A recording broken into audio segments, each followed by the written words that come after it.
নমস্কার। অত্যন্ত সুখবর, যেখানে দেখা যাচ্ছে বাংলার যুবসাথী প্রকল্পের ফর্ম ফিল আপ অনলাইনের মাধ্যমে কিন্তু শুরু হয়ে গেছে।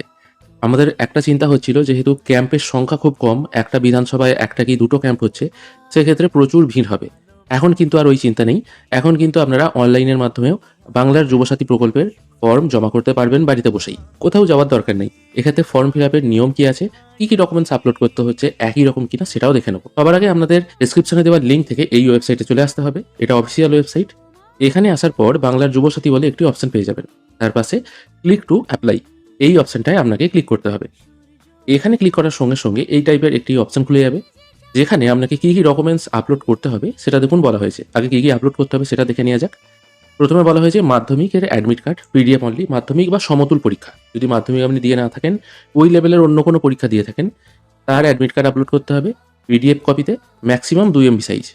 তারপর মাধ্যমিক এবং সমতুল পরীক্ষার মার্কশিট অথবা সার্টিফিকেট, এটা আপলোড করতে হবে। এটাও পিডিএফ ফরম্যাটে 2 MBর মধ্যে। সব ফাইলই কিন্তু পিডিএফ ফরম্যাটে 2 MBর মধ্যে।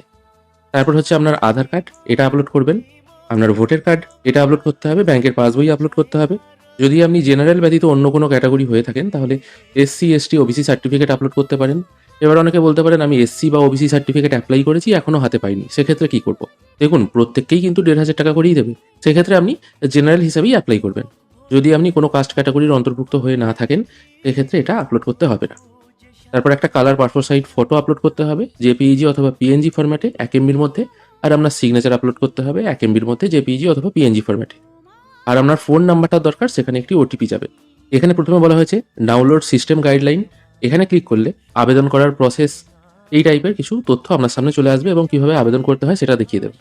আমি একদম সরাসরি অ্যাপ্লাই অনলাইন অপশানে ক্লিক করব। আর নিচে চেক স্ট্যাটাস অপশানও আছে। চেক স্ট্যাটাস অপশানে ক্লিক করলে আপনারা আপনাদের ফোন নাম্বার দিয়ে চেক করে দেখতে পারবেন, যেগুলো অফলাইনে ফর্ম জমা হয়েছে সেগুলো দেখা যায় কিনা। যদিও আমি কালকে ফর্ম জমা করেছি, অনলাইনে এন্ট্রি হয়েছে কিনা সেটাও এবার দেখার ব্যাপার আছে। সেটাও আমি ভিডিও শেষকালে দেখিয়ে দেবো। আমি আপাতত ব্যাক করে অ্যাপ্লাই অনলাইন এই অপশানটায় ক্লিক করব। এখানে ক্লিক করার সঙ্গে সঙ্গে এখানে আপনার প্রথমে ফোন নাম্বার, তারপর ক্যাপচা পুট করে gate OTP slash secret pin, এই অপশানটায় ক্লিক করতে হবে।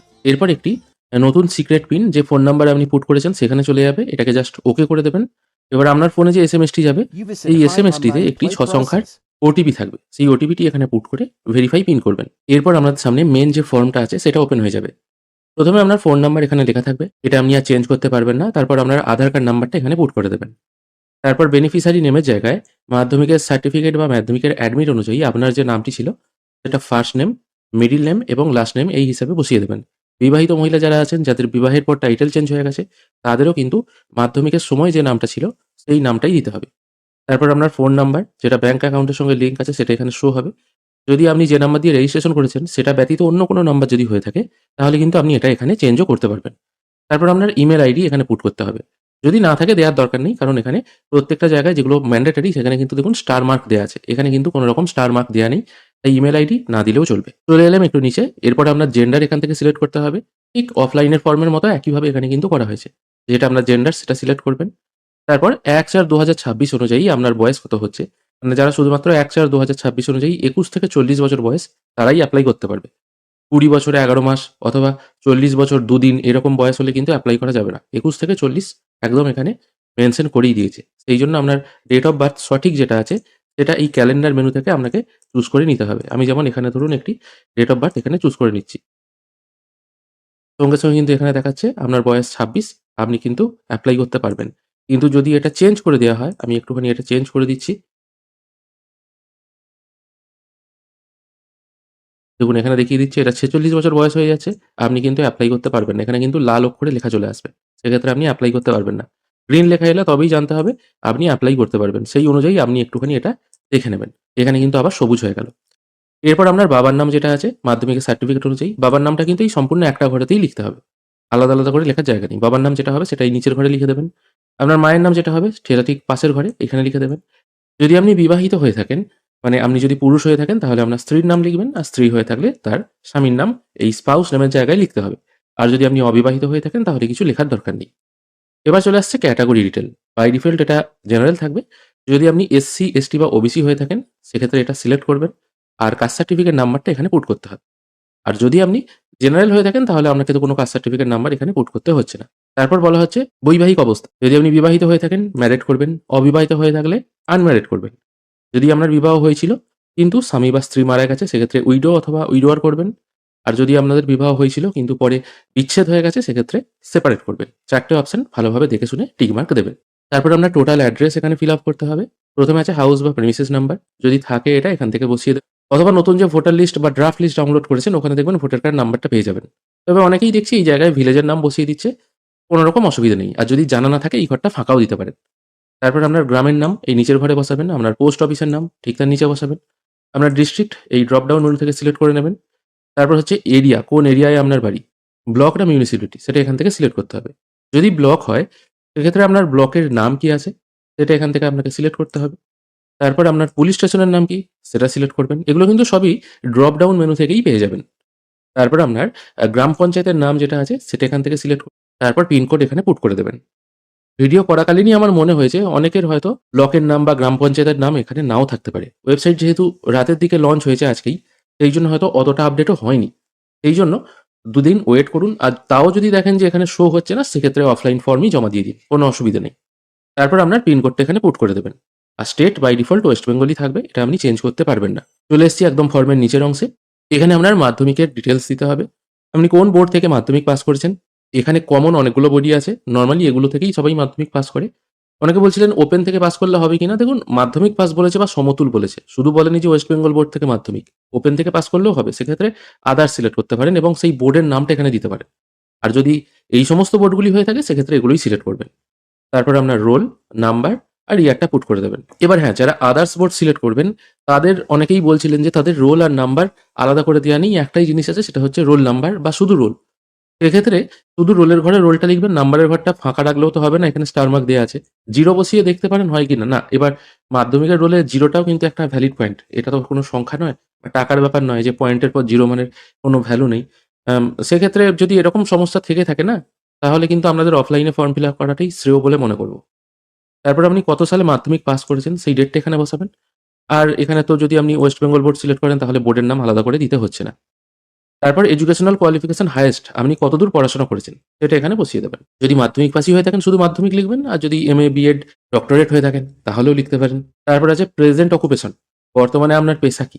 বর্তমানে আপনি কি করেন সেটাই লিখবেন, সত্যিই লিখবেন। যদি আপনি স্টুডেন্ট হয়ে থাকেন স্টুডেন্ট লিখবেন। যদি সেলফ এমপ্লয়েড হয়ে থাকেন কোনো দোকানে কাজ করেন বা আপনার নিজের হয়তো কোনো ছোট দোকান আছে সেটাই লিখবেন। যেটা সত্যি সেটাই লিখবেন। নট এমপ্লয়েড এটা কিন্তু লিখতে যাবেন না। তারপর আছে আপনার ব্যাংক অ্যাকাউন্ট ডিটেল। এখানে বলা হয়েছে আধার লিঙ্ক, যেটার সাথে আধার লিঙ্ক আছে সেই ডিটেল এখানে ফিল করতে হবে। প্রথমে ব্যাংকের নাম, এখানে ব্যাংকের নামটা সম্পূর্ণ লিখে দিলেন।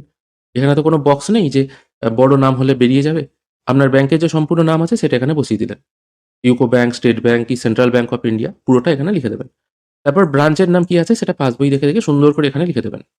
তারপর ব্যাংক অ্যাকাউন্টের নাম্বার সেটা এখানে লিখবেন এবং আইএফএসসি কোড এটা পরের ঘরে লিখবেন। একটু নিচের দিকে চলে আসছি। শেষ অপশনে বলা হচ্ছে আপনি গভর্নমেন্টের কাছ থেকে কোনো রকম ভাতা পাচ্ছেন কিনা। এটা ইয়েস অথবা নয়ে উত্তর দেবেন। এখানে দেখুন বলা হয়েছে আপনি কিন্তু এডুকেশনাল বেনিফিট বা স্কলারশিপ পেলেও এই ভাতা পাবেন। আর যদি দেখা যায় আপনি এরকম কিছুই পান না এবং সরকারের কাছ থেকে অন্যান্য যে সুযোগ সুবিধাগুলো আছে, সামাজিক সুরক্ষা যেগুলো যোজনা ভাতা দেয় আরকি, সেরকম যদি আপনি কিছুই না পেয়ে থাকেন তাহলে নো করে দেবেন। তাহলে এই ঘরটা অটোমেটিক আউট হয়ে যাবে। তারপর সেভ বেসিক ডিটেইল এই অপশনটায় ক্লিক করবেন। এরপর আপনাকে আপলোড করতে হবে আপনার ডকুমেন্টস। প্রথমেই বলে দিলাম কি আপলোড করতে হবে। আবারও বলছি মাধ্যমিকের অ্যাডমিট কার্ড, মাধ্যমিকের মার্কশিট অথবা সার্টিফিকেট, আধার কার্ড, ভোটার কার্ড, ব্যাংকের পাসবই, কাস্ট সার্টিফিকেট যদি থাকে দেবেন, যদি জেনারেল হন দেওয়ার দরকার নেই। আর পাসপোর্ট সাইজ ফটো, সিগনেচার এগুলো সব আপলোড করতে হবে। শেষের দুটো জেপিইজি অথবা পিএনজি ফরম্যাটে, বাকিগুলো সব পিডিএফ ফরম্যাটে 2 MBর মধ্যে। আমি এখান থেকে চুজ ফাইল অপশনে ক্লিক করে সবকটা ডকুমেন্টস আপলোড করে নিয়ে সেভ ডকুমেন্টস করব। এখানে ফাইনাল সাবমিট করার অপশন দিচ্ছে। এখানে ওই একই রকম সেলফ ডিক্রিয়েশন ইংরেজিতে লেখা আছে। যেখানে আপনি সবকিছু তথ্য সঠিক দিচ্ছেন, আপনি ওয়েস্ট বেঙ্গলেরই বাসিন্দা, কোনো ভুল তথ্য দিলে আপনার এগেইনস্টে ব্যবস্থা নেওয়া হবে। এরকম কথাগুলো এখানে লেখা আছে।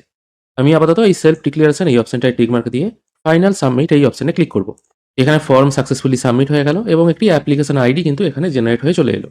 এই অ্যাপ্লিকেশন আইডিটি আপনারা সম্ভব হলে কপি করে রাখবেন। আর এখানে অ্যাপ্লিকেশন ফর্ম পেয়ে যাবেন। এই অ্যাপ্লিকেশন ফর্ম অপশনে ক্লিক করলে আপনারা যে ফর্মটি ফিল আপ করলেন সেটা আপনার সামনে শো হবে। এখানেও কিন্তু দুয়ারে সরকার রেজিস্ট্রেশন নাম্বারের বা ক্যাম্প নাম্বারের যে নাম্বার সেটা কিন্তু রয়ে যাচ্ছে। আমি গতকালকেই বলেছি দুয়ারে সরকারে যদি আপনি অ্যাপ্লাই করেন সেক্ষেত্রে আগে রেজিস্ট্রেশন করতে হচ্ছে। সেখানে একটি রেজিস্ট্রেশন নাম্বার দেওয়া হচ্ছে, সেটা ফর্মের ওপর লিখতে হচ্ছে। এখানেও কিন্তু আপনারা ক্যাম্প নাম্বার পেয়ে গেলেন। এই নাম্বারটা আপনাকে রাখতে হবে ভবিষ্যতে স্ট্যাটাস বা ট্র্যাক করার জন্য। এবার আপনারা স্ট্যাটাস কি করে দেখবেন? স্ট্যাটাস দেখার জন্য চেক স্ট্যাটাস অপশনে ক্লিক করবেন। চেক স্ট্যাটাস অপশনে ক্লিক করার পর আপনার ফোন নাম্বার আর ক্যাপচা পুট করে গেট ওটিপি করবেন। এরপর আবার আপনার ফোনে একটি ওটিপি চলে যাবে। ওটিপি আসতে হয়তো একটু দেরি হতে পারে, সেক্ষেত্রে ওয়েট করবেন। প্রথম দিকে ওটিপি কিন্তু আসছে না চটপট। মোটামুটি ২ বার ৩ বার পাঠানোর পর হয়তো ওটিপি আসছে। সেক্ষেত্রে রিসেন্ট সিক্রেট ওটিপি এই অপশনটায় ক্লিক করে বারবার ওটিপি আনার চেষ্টা করবেন। দেখবেন ঠিক একটা টাইম পর ওটিপি আসবে। তবে ওটিপি আসতে দেরি হচ্ছে। তবে এই মুহূর্তে ওটিপি আসছে না, সেই জন্য স্ট্যাটাস দেখার অপশনটাও কাজ করছে না। পরবর্তীকালে যখন এই অপশনটা ঠিক হয়ে যাবে তখন কি করে স্ট্যাটাস দেখতে হয় অফলাইন বা অনলাইন ফর্মের ক্ষেত্রে সেটা আমি দেখিয়ে দেবো। আজকের ভিডিও এখানেই শেষ করছি। ভিডিও যদি ভালো লেগে থাকে অবশ্যই একটি লাইক করবেন। ভিডিও দেখার জন্য অসংখ্য ধন্যবাদ।